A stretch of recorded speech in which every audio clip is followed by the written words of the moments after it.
ভালোবাসার সত্যতা কি জানেন? চলেন ছোট্ট একটা গল্পের মাধ্যমে আজকে আপনাদেরকে বোঝাই। আশা করি বুঝে যাবেন পুরোটা ভিডিও দেখে। তো ধরুন, একটি মেয়ে একটি বৃদ্ধ লোককে প্রশ্ন করলো, ভালোবাসার সত্যতা কি? তখন বৃদ্ধ লোকটা তার প্রশ্ন শুনে তাকে বলল, তুমি পাশের বাগানে যাও, গিয়ে পাশের বাগান থেকে সবচেয়ে সুন্দর একটা ফুল আমার জন্য নিয়ে আসো। মেয়েটি তখন সারাদিন বাগানে ঘোরাঘুরি করে দিন শেষে সন্ধ্যায় বৃদ্ধের কাছে খালি হাতে ফিরল।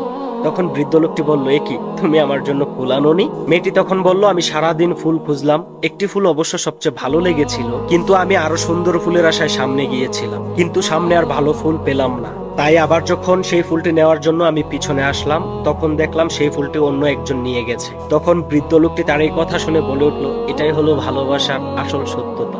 কোনো মানুষের সামনে যখন তার ভালোবাসার উপযুক্ত মানুষ থাকে, তখন মানুষ তার মর্ম বুঝে না, আর যখন মর্ম বুঝে তখন অনেক দেরি হয়ে যায়, পিছনেরটা আর ফিরে পাওয়া যায় না।